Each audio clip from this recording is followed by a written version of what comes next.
Okay, so the last ones are coming in. So the evening chanting and the Q&A and the toilet break, followed by a little bit more Q&A and followed by half an hour meditation before you go to bed. Okay, so here we go. Oh, still the class monitor is giving out books. Anyone else want a chanting book? Please put your hand up now. Or forever hold your peace. Okay, here we go.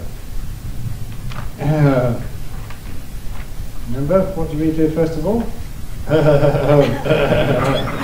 So we all do it at once to get it all overdone.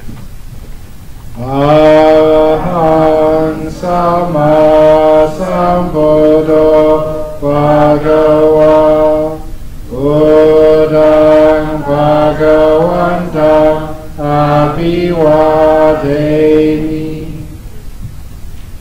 Suvakato Bhagavata Dhammo Dhammam Namasami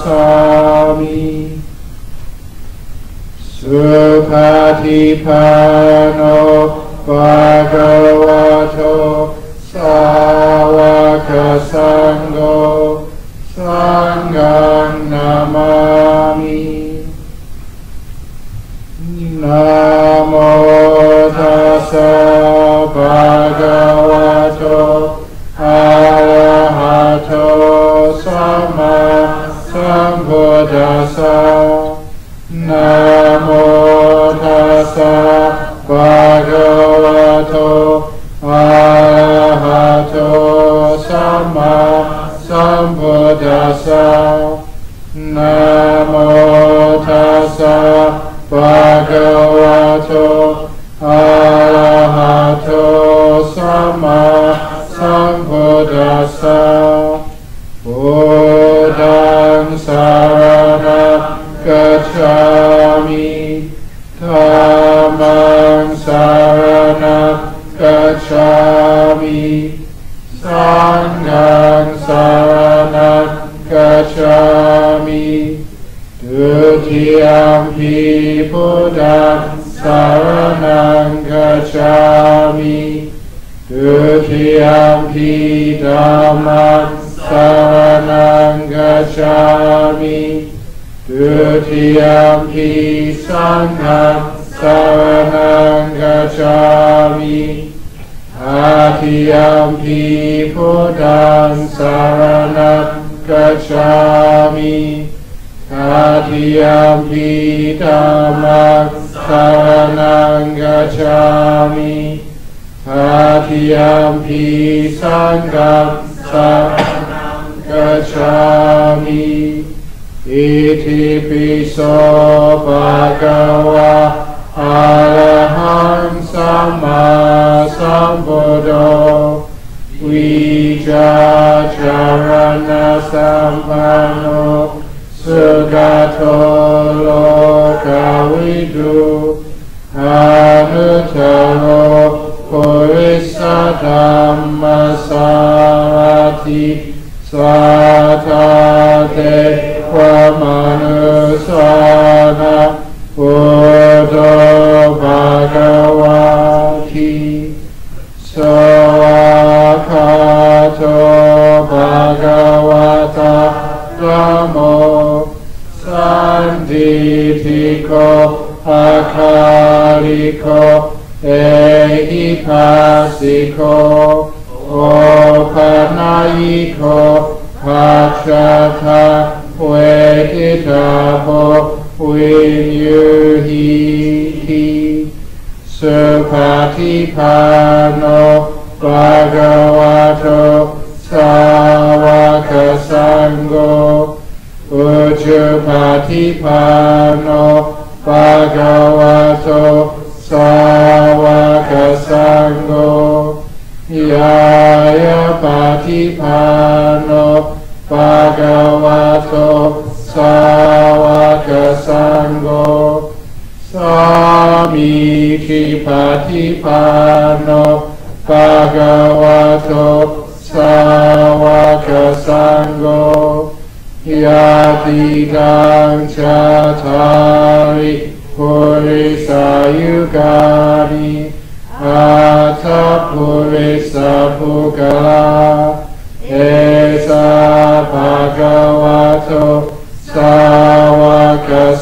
Sango Ahuneyo Ahuneyo Dakineyo Anjali Karaniyo Anuttara Punya Ketang Lokasati. And the Metta Sutta. This is what should be done by one who is skilled in goodness and who knows the path of peace. Let them be able and upright, straightforward and gentle in speech, humble and not conceited, contented and easily satisfied, not busy with duties, and frugal in their ways, peaceful and calm, and wise and skillful, not proud and demanding in nature. Let them not do the slightest thing that the wise would later reprove, wishing in gladness and in safety. May all beings be happy. Whatever living beings there may be, whether they are weak or strong, omitting none, the great or the mighty, medium, short or small, the seen and the unseen, those living near and far away, those born and to be born, may all beings be happy. Let none deceive another, or despise any being in any state.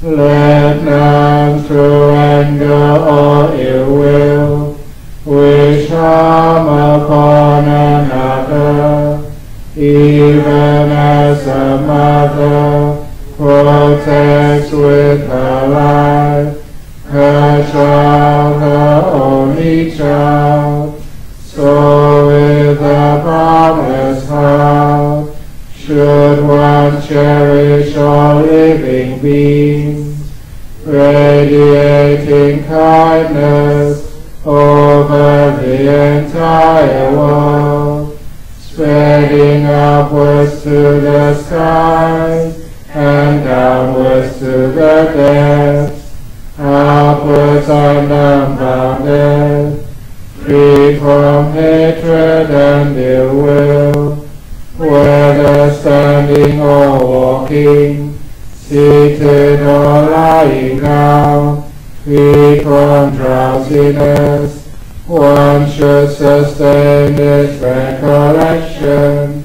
This is said to be the sublime abiding, by not holding to false views, the pure-hearted one, having clarity of vision, being free from all sense desires, is not born again into this world. Sadhu, sadhu, sadhu. Okay. So now we have the questions for this evening. For those of you who can't ask the questions in the interviews, we have first question: what is the difference between mindfulness and awareness? Only the spelling, that's the only difference. That's a nice easy question. How they're all that easy. Well, basically, sometimes I say mindfulness, sometimes awareness, but basically they're the same. Is smoking considered breaking the precept? If you are so hot in the meditation, the smoke comes out of your ears, fine. But smoking cigarettes is actually not really breaking the precepts, but they're not a wise thing to do. We saw senior monks smoke. Are they breaking the precept? They're not actually, but it's a dumb thing to do. Some we'd seen chewing and spitting, this wriggling and saliva from their mouth. That's betel nut. And even Ajahn Chah used to do that. It's really a gross thing. It's just what you got used to. English monks drink tea. Thai monks chew betel nut. American monks drink coffee. And so sometimes you've got a little bit of habits. It's just what people used to do in the old days. But do you get Thai monks chewing betel nut these days? No, it's not just very, very old monks smoking in the villages. What about monks smoking? Have they made any rules about monks smoking in Thailand? They do smoke, yeah. Maybe only the old monks. Young monks are stupid if they smoke. And as one person once said to me, if a monk can't give up smoking, which is really bad for your health, everyone knows it's going to kill you, what can they give up?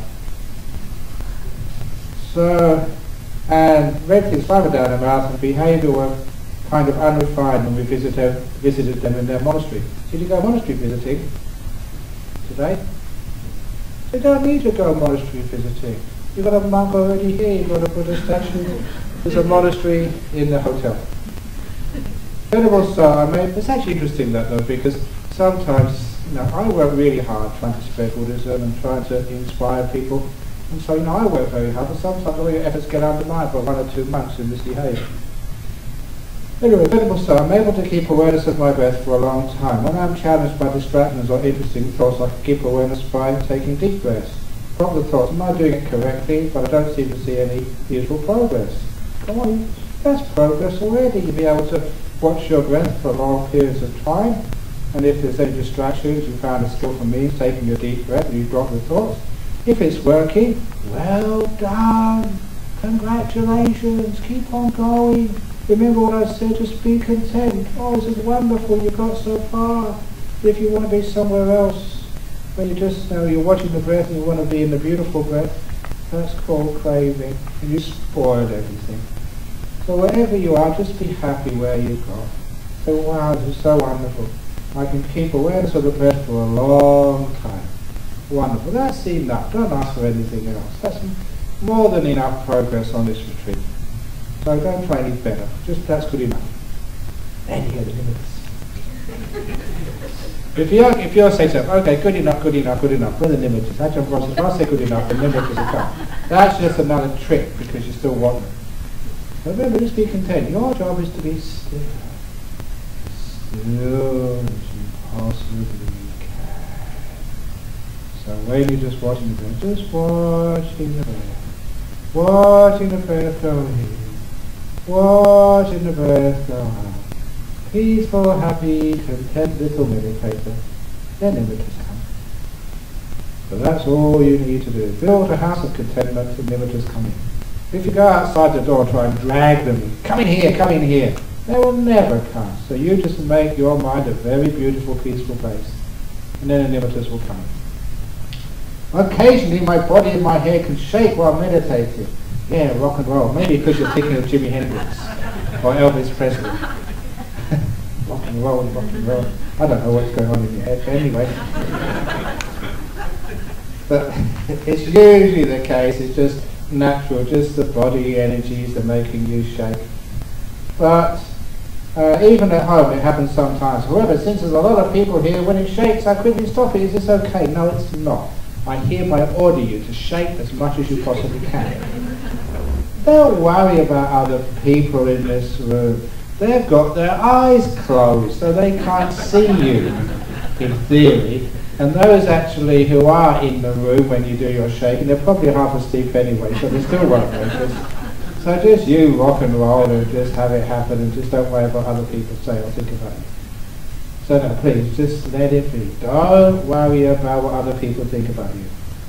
If I worried what other people think about me in life, I would never be able to live for so many years dressed like this in Australia. When people come along and say, hey, you're dressed like a girl. You're wearing a dress, Ajahn Brahm. So I don't care what other people think of me. So that means that you've got a bit too much ego, that you're worried what other people think of you. So if it shakes, let it shake. Don't try and control or stop it, because it makes it much, much worse. General rule of thumb, I think you get the message by now. If it happens, let it happen. Ajahn Brahm, what are stimulants like coffee and chocolate. So what are stimulants like coffee and chocolate not discovered, since they would adversely affect meditation? Does it adversely affect your meditation to have a cup of tea or a cup of coffee? If it does, stop. But other times it just gives you a little bit of boost. You know, I was born in England, and I noticed, I wasn't really aware of this, that as soon as you come off your mother's milk, the next thing you have is a cup of tea. So you know, it's in your veins. It's just like, you know, drinking water. You know, and all the time, remember, the first thing you do when you get up in the morning is put the kettle on and have a cup of tea. When any visitors come, you'd have a cup of tea. When anybody was having a celebration, oh, let's have a cup of tea. When somebody was knocked over by a car, I'll give you a cup of tea. There's a cup of tea for everything. And in the morning time, you'd have a cup of tea. And in the afternoon time, you'd have a cup of tea. You'd always have a cup of tea with lunch. The first thing you did when you get home from work is have a cup of tea. And actually, this was such a part of English culture. When Ajahn Chah, this is no joke, this actually happened, when Ajahn Chah went to England and stayed there for about a week, we asked him afterwards, did you learn any words in English? He said, yes, I learned one word in English. What was it? Cup of tea. And that's all you got. So, no, it's a stimulant, but it's an allowed stimulant, so you can have that. You've got to have something, otherwise people get really upset. Dearest Ajahn Brahms, are jhanas the only way to enlightenment? Yes, otherwise jhanas are the eighth factor of the Eightfold Path. So you're asking, is the Eightfold Path the only way to enlightenment? Of course it is. You know, the Buddha was so compassionate, so kind. If the jhanas weren't necessary, he would have given you a sevenfold path. But he didn't, he made 8 factors because unfortunately it's necessary. So those who want the shortcut to enlightenment, it's called the Eightfold Path. Some people say that in the West, do I have to keep my precepts to become enlightened? Of course you have to keep them. It's not just the 8th factor, it's especially the 3rd, 4th, 5th, right speech, right action, right livelihood. Those are necessary if you want to become enlightened. So if you've got a bad mouth, and bad things come out of your mouth, if you don't practice right speech, it's just like not meditating. You can't really get enlightened. So be very kind. That's one of the reasons why we keep noble silence. If you're not speaking at all, you know, you're probably ahead of the game. You can't say anything bad. You can think bad, but you can't say it. So at least that gives you a chance to get enlightened. So, there was it, somebody once says, if you can't improve upon the silence, then shut up. Actually, I'm going to stop talking now. Because it's very hard to improve upon the silence. So we do talk too much. We're all motor mouths. So see if you can talk less. You know, it's amazing, when you talk less, people think you're much wiser. You think this, wow, she's so quiet, she hardly speaks. Because then, because you speak so little, your words have more value. Just like diamonds, there's not that many diamonds, that's why they're very valuable. If it was just ordinary stones or granite, you know, stones all over the place, they're not valuable. What's rare goes up in value. So if you only speak a few words, your words become of greater value. That's why when you do speak, people actually listen to you. That's one of the reasons why your husband never listens to you very much. You talk too much.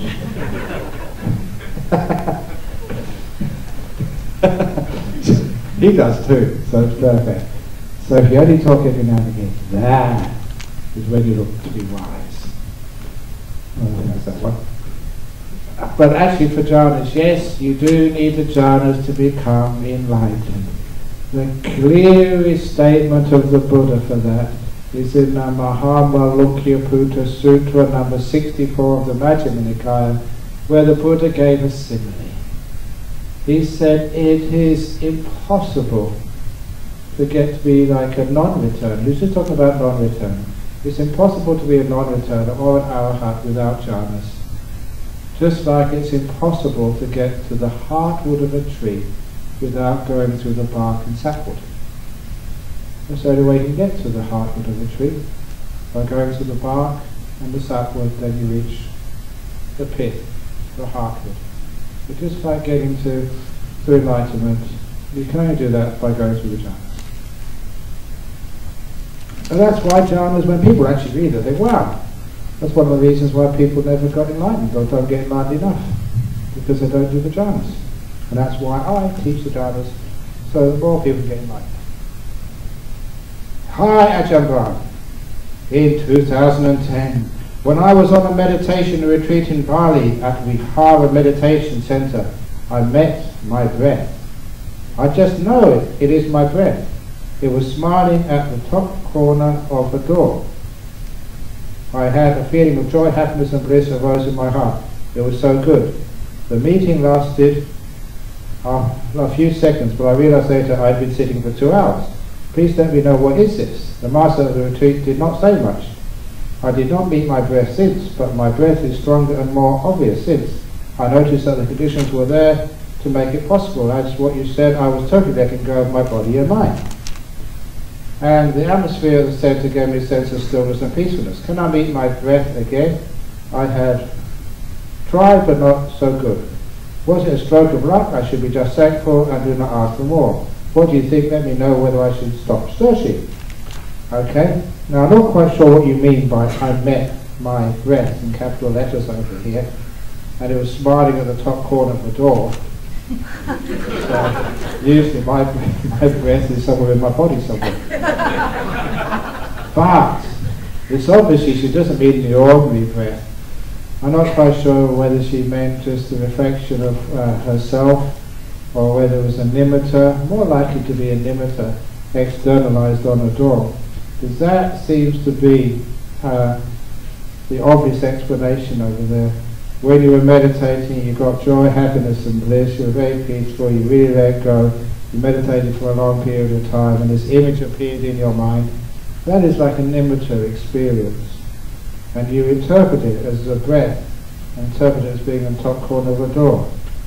And it's very, very good. That's like a nimitta experience. When that happens next time, keep it much more simple, not sort of thinking of these things as breath or as a door. It's just a light, a nimitta, an image. That's much more likely, but obviously need more information that's given on this piece of paper. And if that's the case, well done, congratulations, and carry on. But the reason why you can't get that experience again is because you want it back again, you're trying again. So remember, you let go last time, let go, try and let go of everything this time, and then it happens again. Here we go, other questions. It's really exciting. I haven't got a clue what the next question would be. Dear Ajahn, there was a CD you had. It is a retreat in Penang in 2003. Wow, that's vintage. Some of those retreats you should actually do them like wine, which is like the vintage retreats. You know, the really good ones and the not so good ones. Because it's like wine, and sometimes you just get the right conditions, and it's just the vintage wine and very expensive. So just like the retreat talk, I'm sure there were vintage ones. Anyway, you mentioned that a man meditated in his home and his breathing stopped. Oh, that one. His wife quickly sent him to a hospital locally. Before the doctor do anything drastic, he woke up. Actually, the doctor did do something drastic. I think this is dangerous to meditate at home. How do we take precautions if we do meditate at home? I might be really having medical problems where breathing stopped. Please advise. I added the No. Remember that meditation is always really safe. That fellow, yeah, his breathing stopped and his brain stopped too. And the doctor gave him defibrillation, but he was having the most wonderful time of his life. When he told me about it after, he said, oh, it was just such amazing bliss and peace. I've never experienced anything like that before. That was absolutely wonderful. His wife was the one who suffered because she was really scared. But he was having the time of his life. Sorry, the time of his many lives. They got into a very deep jhana experience there. And that's why I tell that story just to give you an idea of what happens when you're in jhana. I mean, the very deep jhanas. Breathing stops and the brain becomes so still that when you put ECG on, you flat line. There's no brain activity at all. The heart is not moving, but you are perfectly healthy. So this guy was, he was in that state, he rushed to the emergency room, having all this equipment on him, and he was perfectly okay. So what happened? The doctor gave him defibrillation just to try and get his heart going again, standard procedure. Nothing worked until he decided to come out of his meditation. Opened his eyes, and then beep, beep. All the machines were working perfectly.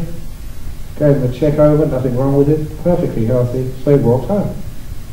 Didn't even keep him in overnight. Even though his heart had stopped, I don't know, an hour, 2 hours or something, and his brain hadn't worked for such a long time, he was perfectly healthy. Very happy man. There's no danger there at all. The other story, which I often tell along with that, was of an Indonesian monk I knew many years ago, because there's a few Indonesians here. I haven't seen him since. I don't know what happened to him. But this was in the first couple of years I was a monk. I met him over in Wat Pah Wong. He'd had this experience and then he went off to ordain. And this monk, the first time I saw him, I remember walking with one of my friends, Ajahn Brahm, and walking, I saw this monk and I turned and I said, wow, that monk is really powerful. Ajahn Brahm was quite impressed, and you could tell whether monks had really got something. And I was, first time I saw him, I said, yeah, that's this Indonesian monk. When I talked to him later on, what he had done, he was living in Java, and he decided to become a hermit, like a rishi. So he went off into the jungles. Again, this was maybe 35 years ago, 40 years ago. Went off into the jungles, where there was many jungles in those days, and just meditated. And he said, what happened to him? This is his experience. I remember him telling me this. He said he was meditating, and he said this star just came right into him. He called it a deva. He said he united with this deva. He went into this incredible, powerful, deep experience. He said he didn't know how long he was in that experience, but afterwards when he came out, he noticed that his surroundings had changed. Remember, he was in the jungle, and he soon looked at it, and it looked like there had been a flood. And when he sort of walked along the village, they confirmed there had been a flood, and he'd been underwater for a couple of days, totally submerged. Sitting there, he wasn't breathing. He went into a meditation for a long time, quite a few days. Perfectly happy, because that star he saw, that's nimitta. I think he used the word, he married that nimitta. But not in the sense of, boy or girl. Totally united with her. And went into this very deep state of bliss for a long time. And even though, there was a flood, and you could see the signs of the flood on the trees above him, he was perfectly safe, having a wonderful time. Didn't feel wet, didn't feel anything. Perfectly healthy when he came out. Basically, he didn't know anything would have happened. He just meditated, and then he came out afterwards, wow, what happened? So look, it won't happen, but if ever we come on any of these retreats in Khao Lak and there is a tsunami, you can't outrun it. Sit down, get into jhanas, and you'll be perfectly fine, because after the water recedes, you just come out afterwards and, oh, that's very nice. That's another way of dealing with it. But anyway, that's what he told me. And I know he had his powers. There was another lady, I don't know if any of you saw, BBC did a movie once of The Princess, the Monk and the Forest, about one of the monks supported by this, she was a Mong Lord, who was helping with some conservation work in the north above Doi Sutet. And anyway, that she was a friend, because her husband, they'd both gone to Chelsea Art College, and her husband had been to my school, so went to the same school. And anyway, she told me that she had gone to this monk's meditation retreat. He was teaching Wat Pah Wong once a week. So, because he was an English-speaking monk, from Indonesia, she went along. She was much more Western than she was Thai, because she spent most of the time in Thailand. You know, when I think which king was it, Rama the sixth or the fifth, Rama the sixth, he got exiled to England. No, seventh it was, Rama the seventh. She was his granddaughter. So her and her sister were exiled and grew up with the king in England. That was her upbringing. But anyway, she was watching this, doing this meditation, just like you were doing, and then she felt something very strange. During the middle of the meditation, she opened her eyes, and she freaked out because she said these rays of light were coming out of this monk's eyes and going right into her. It was like something out of a Hollywood movie. You know, monks with rays of light coming out of his eyes. And I know that lady, and she wouldn't lie. She said that's what it was like. It was a very powerful monk. I don't know what's happened to him. 30 years have gone past. He's probably dead now or whatever. I'm not sure, but certainly he was a powerful monk. And there's another story. But you know, whatever you do, if you get in these deep meditations, you are perfectly invulnerable. If you got in a deep meditation, a nuclear bomb went off. You know, after the nuclear bomb, all the dust has settled, you just shake your robes off and just walk away. Perfectly safe. That's no joke. I mean, you're invulnerable when these things happen. And so you know stories about that. So it's perfectly safe. But the chances of you doing that are pretty much sick. And if you did do it, brilliant. It'd be the best experience of your life. So don't worry about it. It's brilliant if you do it. You'll be perfectly, absolutely 100% safe. So don't worry, for goodness sake. Venerable Sir, why do we meditate? Something to do, isn't it?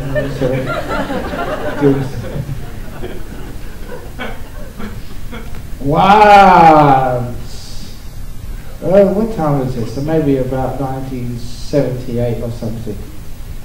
When, by this time, meditation started to become known in the West.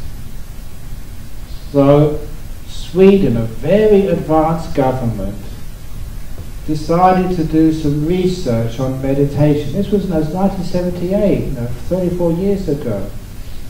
And so they got one of their professors from one of their universities to go around India and Thailand, I don't think he went to Sri Lanka, to try and find out as many meditation teachers as possible and to do a research to find out exactly what this meditation was all about.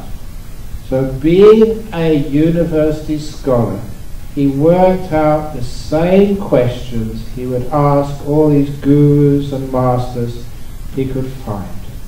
So his study had 4 questions, and he came to ask Ajahn Chah these questions. And I remember, I wasn't there, but another monk was, and he told me afterwards. It's really funny. Because this Swedish professor, he was received with respect by Ajahn Chah because he was representing his government.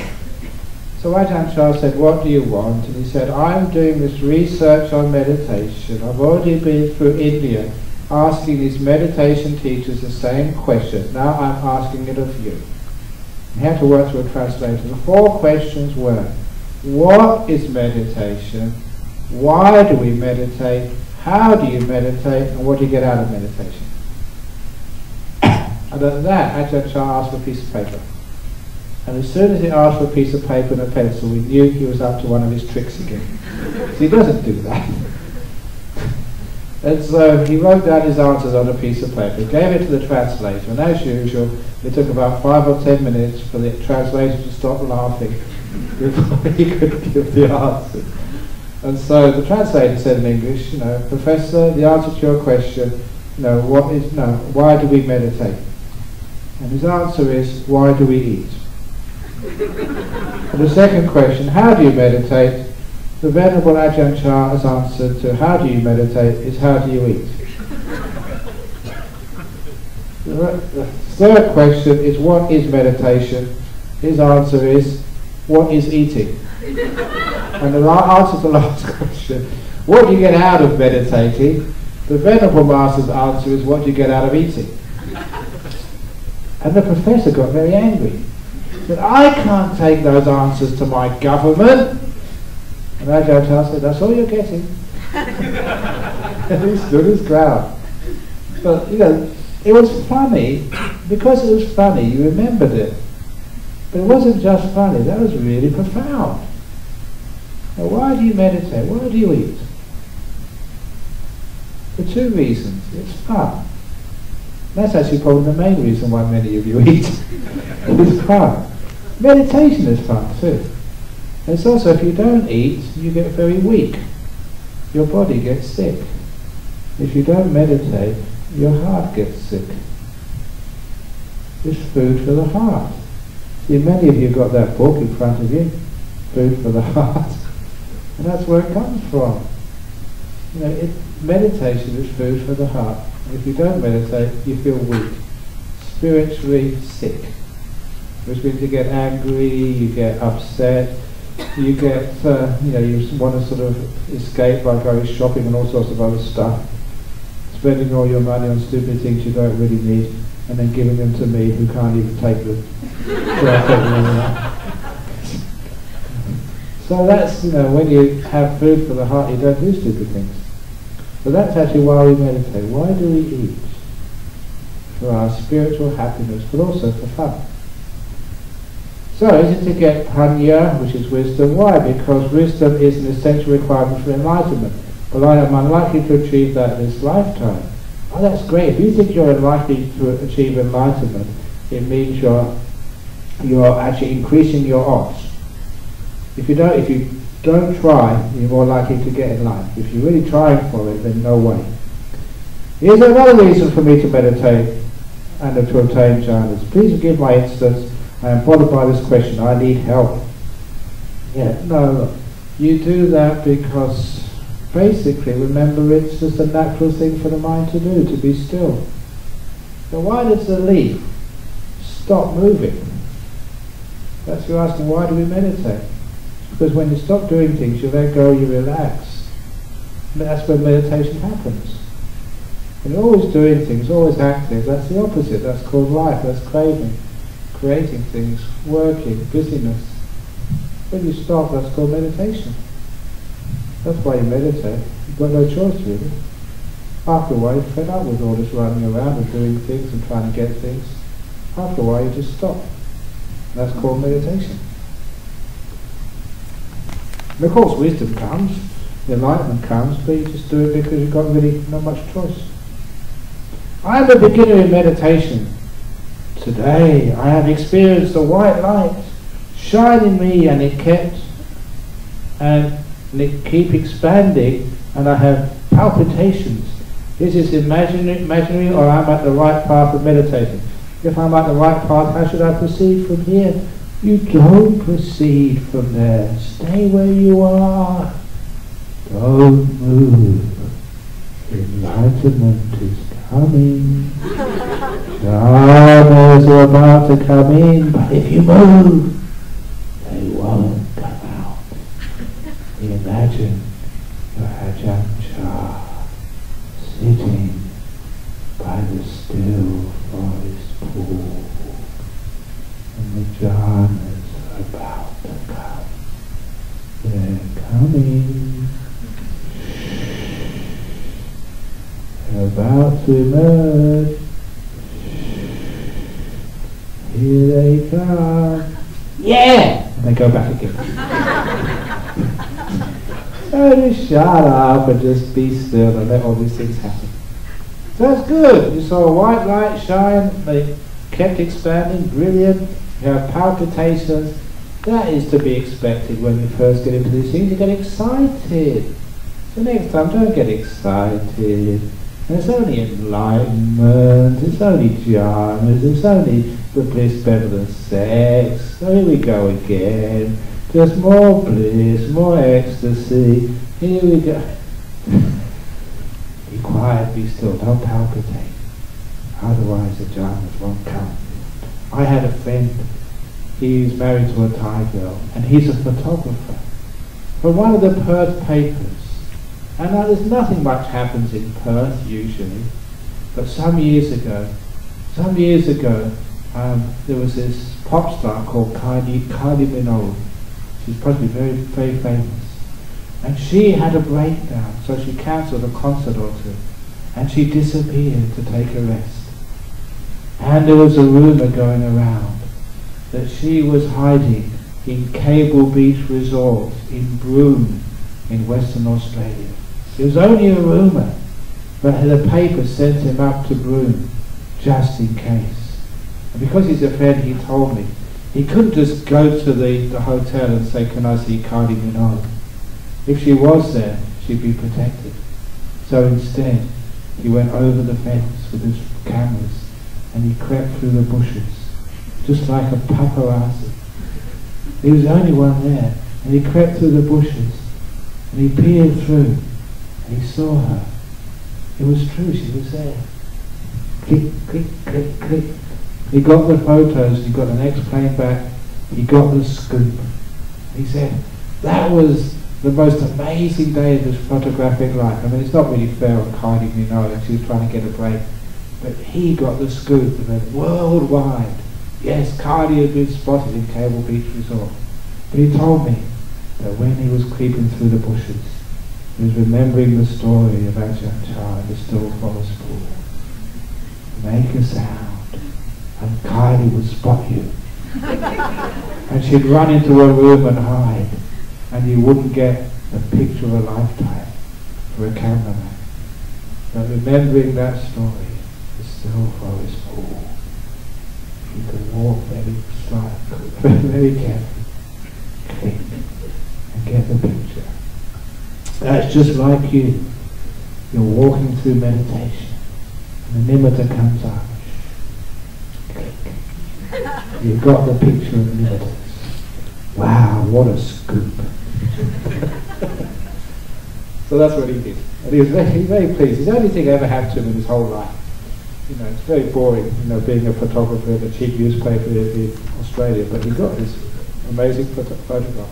Anyway, dear Ajahn, after having attained enlightenment, why do arahats continue to meditate? The answer is, you get enlightened first, then you'll find the answer. Ah, come on, I'm trying to encourage you. That is, what is the purpose of post-enlightenment meditation? Not meditation, doing nothing. So when an arahat's got nothing else to do, that's their default state. You know when you turn off the computer, or you know, you haven't moved the computer for a while, it goes into your wallpaper? Jhanas are the wallpaper of an arahat. It's just what comes on the screen when everything else is turned off. Okay? That's meditation. The default position for an arahat. Nothing to do, they do nothing. Dear Ajahn Brahm, during meditation, we can only see the light when we are in total stillness. I can see some weak purple light, but yet I can still hear the surrounding noise and aware of my breath. When I go further into the purple hole, I can feel my heartbeat get faster and faster and faster. Maybe I am scared, or I'm getting excited instead of joy. Am I on the right path? Or the so-called purple light is not the same light you mentioned? Thank you very much. Yes, doesn't matter what colour it is. It can be purple, it could be white, it could be orange. If you're gay, it might be pink. I'm only making that up. I don't know why that pink and gays are sort of associated together. But it doesn't matter what colour it is, as long as it's beautiful. So yeah, sometimes the nimitta does come up, as I've been telling a lot of people. Maybe you can still hear the noise, but the noise is not that strong. It's not the great disturbance. It's in the background. The same with the breath. You can see the light of the breath. Yeah, it's there, but it's not the main object you're watching. It's just usually the light's the main object you're watching. And if it's going to sort of really start to grow and develop, you'll just push the sound and the feeling of the breath away, so you just have the light. So it's brilliant. And again, it happens, as I said, that excitement and fear are the two main obstacles to nimittas.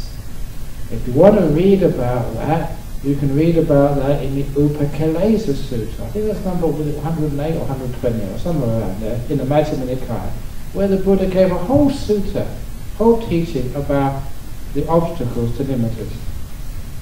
And it's the fear and excitement are the two main ones. Beautiful light comes up, and it's so powerful you get afraid. How can I handle this? just too much for me. I'm only a lay person. I'm not a monk. So this is too much for me. No, I can't do it. Yes, you can do it. Just have some confidence, leave it alone, you'll settle down. The other one, again, is excitement, because monks like me come along and say, the bliss, better than sex. Wow, yeah, I can do with some of that. It's been very boring on this retreat. I can't sort of turn the TV on, I can't go swimming, I can't do all these other things and have dinner in the evening. Have you noticed, when you can't have dinner and you pass that restaurant, everything looks more attractive and more tasty? If you can have it, you don't want it. But if you can't have it, it's very delicious. So you got giving up all these things, and you get this beautiful bliss, better than sex. Yeah, I want some of this. Excitement. So remember, you just spoil it when you get excited or you get afraid. And after doing that too many times, I just wrecked it again, blew my chance again, because I got afraid, I got excited. After a while, you learn just to be peaceful and still. So these beautiful animals come out from the forest, you can enjoy them. You're very still. So that is nimittas. Well done. Another nimitta achievement. When we meditate outside of our homes, do we need to protect ourselves from seen and unseen being, e.g. recite a chant for divine protection? Thank you. No. Meditation is so powerful. If you meditate properly, then unseen beings, they can't get close to you. Remember, you are much more powerful than these unseen beings. So this is one of the stories that one of the monks, he's actually, he disrobed and got married, but he told a story that when he was staying with Ajahn Tate, one of the great forest masters, he sent him to one of the branch monasteries, which was renowned for its ghosts. They had lots of ghosts in that monastery. So one day he was meditating and he got tired. So he stretched out his legs, leant against the wall, and as he was leaning against the wall, he felt something tug his leg. And first of all, he thought that was maybe a heavenly being telling him not to be so lazy. So he crossed his legs again and carried on meditating. But he said that was the start. This being kept on coming into his hut, poking him, disturbing him, and then it started to come in with a bad smell. And when it comes in with a bad smell, he realised this was a ghost. It wasn't a devil after all, just playing around with him. And it messed around with him for about a week, until he decided to put his foot down. So once he was meditating, he could smell this ghost come into his room, this stench of death. And then straight away he said, now in Thai, he was fluent in Thai, because if you say English to a Thai ghost, they won't understand what you're talking about. So he said it in Thai, and he said, if you're coming in here, you're going to sit down and meditate with me, and not mess around, or get out! He was really firm. And the ghost went out and never came back again. That's how to treat ghosts. Be firm with them, and then they have to obey you. If you go, oh, don't bother me, oh, I'm scared. And of course the ghost will mess around with you, you fool. So just, next time you see a ghost, give them what for, scold them. Listen, ghost, you're not allowed to disturb my meditation, that's bad karma. Get out! If you don't get out, I'll turn Ajahn Brahm. And then they go. They can't harm you. So that's, I'm saying that funny, but that's actually true. So you're perfectly safe. And if ever, it's very, very rare to see a real ghost. They're very hard to find. So a lot of times, if you do come across one, scold it. If you're really afraid, just tell it to go, and it will go. It will obey you.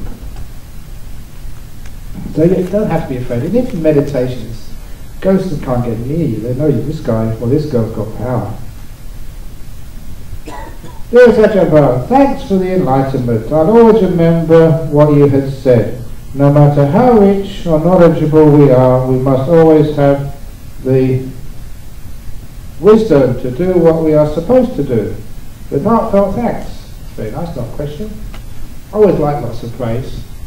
So criticism, I said at the beginning of this retreat, those of you who came late might not hear this, Any compliments or praise, it comes here. Any complaints goes to Angie, Enchi, and myself.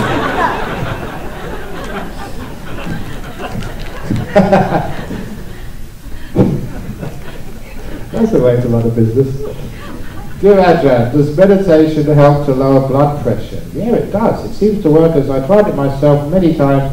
My blood pressure lowered after I did some meditation. It's well known to do that. Years and years ago, maybe 25 years ago, one of the monks, I used to go and give blood, regularly, because that's one thing you could do as, it wasn't actually my blood anyway I was giving, because it comes from all your food. So I thought, well, you give me dana, so all that blood is made by your food, so you might as well give it to somebody else. So I used to give my blood. And I don't do it these days, because basically it's very hard to find the time actually to get in there and give blood. And if I did give blood, I've got such a reputation now, I've become holy blood.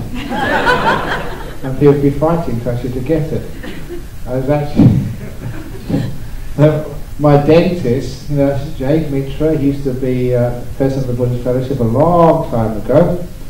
But he's my dentist, and I had a split tooth, so he had to extract it. And once he took my tooth out, he kept it as a relic. He wouldn't give it back to me. But this is what happens if you do stuff like that without permission. He just recently, he moved his surgery, and now he can't find it. He wanted actually to actually auction it off to raise funds for the mountain monastery, but it disappeared. So that's what happens when you have all these materialistic ideas about relics. So my tooth is around there somewhere, but no one can find it. So anyway, how did I get off? Oh, that's right, giving blood. I was with one of the monks, and he had just been ordained as a monk before. He was an executive at the power utility in Perth. And so, first of all, when you give blood, they give you a questionnaire. That's really interesting, because one of the questionnaires they asked me when I gave blood is have you been to a prostitute recently? Well, hang on, I'm a monk! Because they have to ask that because there was an AIDS scare, and they didn't want to sort of make sure that you were clear of any possibility of getting AIDS. So it was really funny. I said, what? You're asking a monk that question? We have to ask everybody, they said. They were very kind about it, but I laughed. And anyway, they gave you the blood pressure test. When they gave this monk the blood pressure test, just a little armband, they had his records. He had been a regular blood donor before he became a monk. And I was with him, and a nurse actually said, hey, there's something wrong here with your blood pressure. He said, what's wrong? It's really gone down. It used to be quite high, now it's really down. And he looked at this monk, there's a nurse, a female nurse, said, what have you been doing? And before the monk could answer, he said, you haven't been meditating, have you? And the monk said, yeah, of course I meditate, I'm a monk. Oh, that explains it, said the nurse. But even in those days, the nurses, the doctors knew that when you meditate, your blood pressure goes down. So we get many referrals. That's another reason why doctors refer their patients to us. They never give us any money from the health department for doing all their work for them. They just come along and do it for free. And I kept on saying, the Buddhist Fellowship or the Brahm Center, you should get sponsorship from the Singapore Health Department. Because meditating actually increases your health. So the government doesn't have to pay so much for your health care. Anyway, dear Ajahn, does the word Sangha include only monks and nuns, or does it include lay followers as well? Originally, it only meant the monks and the nuns and novices. But these days, this is Westerners.